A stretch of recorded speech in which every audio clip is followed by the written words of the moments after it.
Sinasakripisyo nila, binibigay lahat ng kinakailangan mo. So, in return, so be a good girl as you grow up.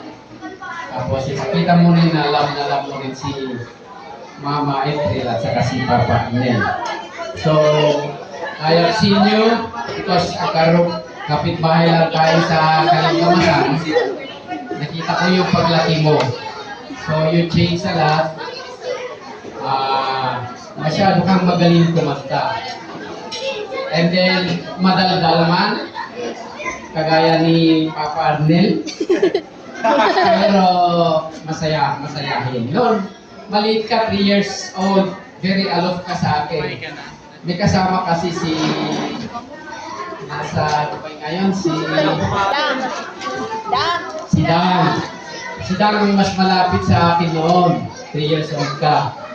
Pero, very aloof ka sa akin. Pero ngayon, medyo hindi na napapakita ka na rin sa amin.